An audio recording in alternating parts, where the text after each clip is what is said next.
ये ख्याल तो रखना चाहिए था कि जनता किसे चाह रही है। एक निर्दलीय प्रत्याशी को वो एक वोट नहीं था, वो चाहत थी। नोरमा ग्रुप, जो सोचता है वो करता है। आपके अपने सपनों का आशियाना।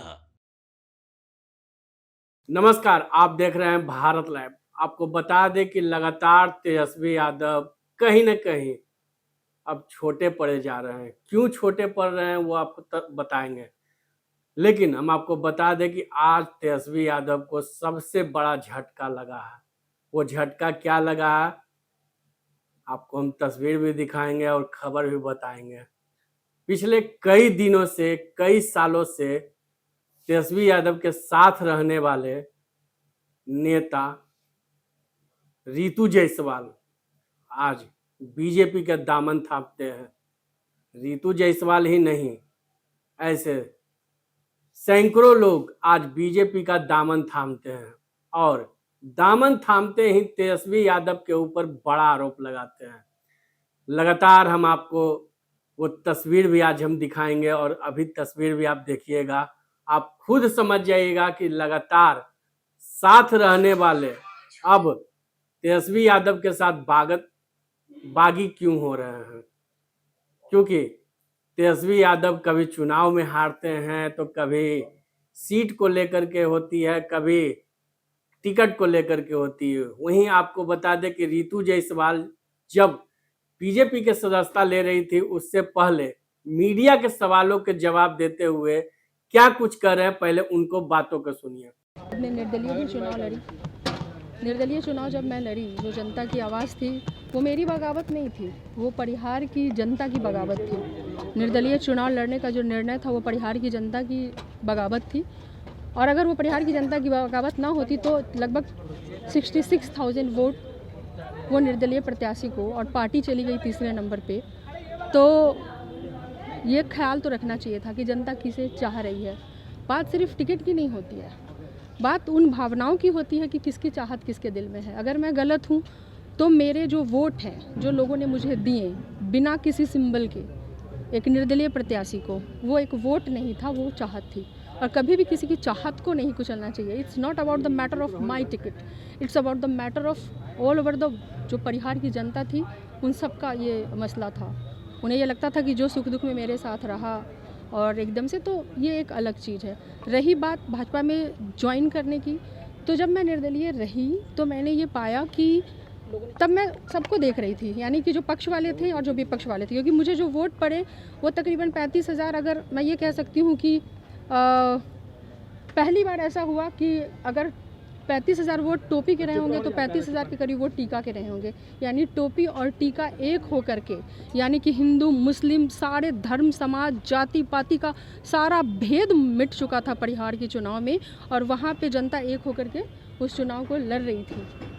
तो ये तमाम सारी जो चीज़ें हैं ना, तो ये मसला नहीं था कि भाई टिकट नहीं मिला तो आप बागी होकर के लड़ गए, ये नहीं हुआ तो ऐसा हुआ। हर जगह मैं कहती हूँ कि जनता सर्वोपरि है। आप अगर बनते हो, सरकारें बनती हैं तो जनता की वजह से। तो मैंने टोपी और टीका, अति पिछड़ा पिछड़ा दलित, यानी सभी समाज, सभी धर्म, सभी जाति, महिला पुरुष युवा, सबकी समस्याओं को देखा। उसमें कोई डिफरेंस नहीं था। जो सत्ता पक्ष के लोग जो होने मानने वाले हों, दो धाराएं हैं, इस धारा को मानने वाले लोग हों या उस धारा के मानने वाले हों, समस्याएं सबकी एक जैसी थी। और हमने देखा कि किस तरीके से प्रधानमंत्री जी, जो देश की सुरक्षा की बात हो लेकर के, या अंतिम व्यक्ति तक पहुंचने की बात हो, अंत्योदय की बात हो, हमने देखा कि वो एक व्यक्ति जो देश के प्रधानमंत्री के रूप में मौजूद हैं आज हिंदुस्तान में, एक पर एक समस्याएं पूरे विश्व में आई। जो वैश्विक प्रकोप था, महामारी थी कोरोना के रूप में, बड़े से बड़े देश हिल गए, बड़े से बड़े अर्थव्यवस्था वाली कंट्री जो है चरमरा के गिर गई, लेकिन हिंदुस्तान खड़ा रहा। इस चीज़ को नकार नहीं सकता। आप बोलोगे आप जब उसमें थे तो क्या आप नहीं दिखता था? हाँ, उसमें थे तो नहीं दिखता था, निर्दलीय आई तो ही दिखा। रितु जी, एक सवाल है कि कहीं ना कहीं कसक तो रही होगी ना कि हमने गलत जगह समय हमने व्यर्थ गवाए, ऐसा? मुझे देखिए, कोई भी समय और वक्त ना गलत नहीं होता, या कोई निर्णय गलत नहीं होता है, ठीक है। हमें लगता है जिस वक्त जैसा जो होता है उस हिसाब से आप बढ़ते हो। वो हो सकता है उस वक्त के हिसाब से वो सही निर्णय हो और आपके हिसाब से ये सही निर्णय हो। तो कुछ ऐसा मैं पीछे मुड़ के नहीं देखती हूँ, मैं पलट के देख करके और दोषारोपण और उसमें मैं बिलीव नहीं करती हूँ।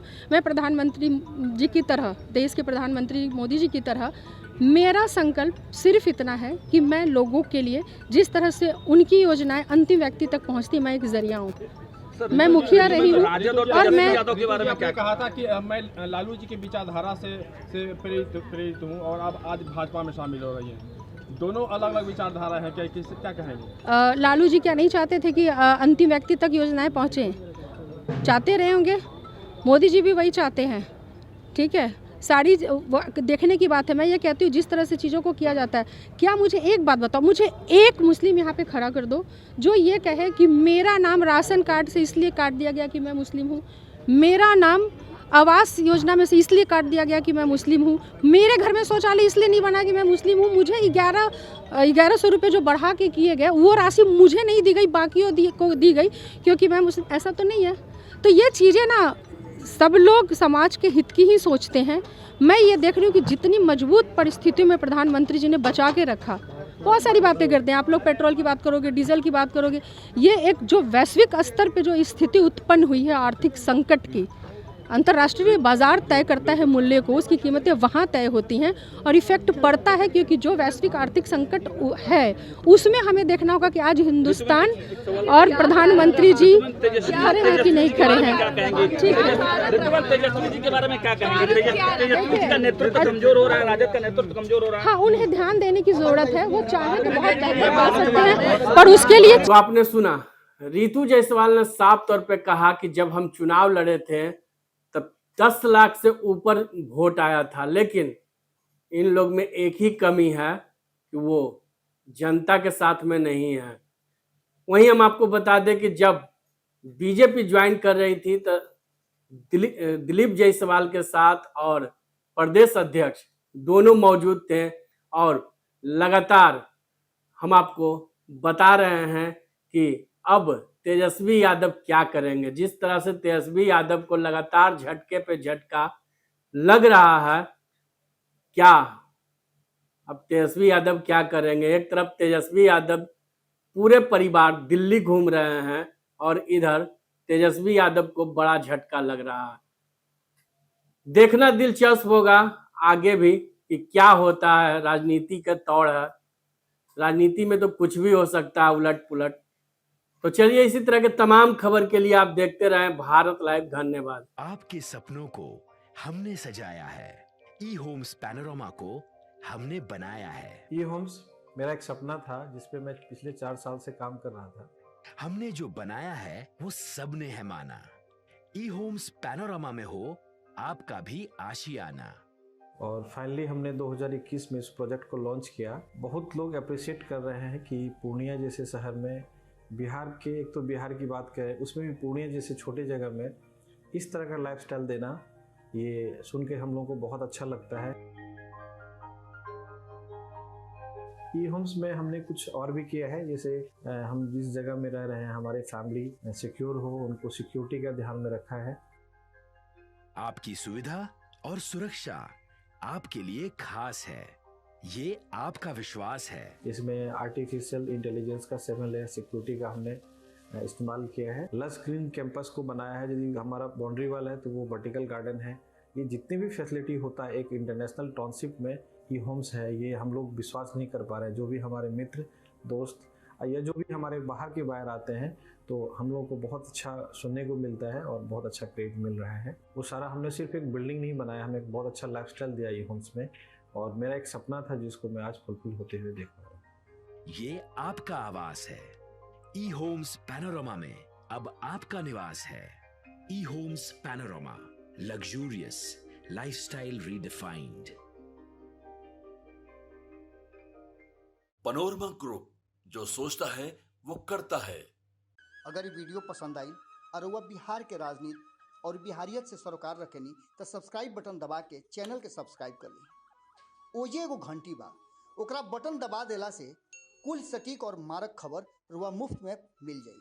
अगर रुआ पत्रकारिता के हमनी के नया प्रयोग में सहयोग कर चाहतानी तो ज्वाइन बटन दबा दी। पेटीएम नंबर नोट कर ली 9386 816 700।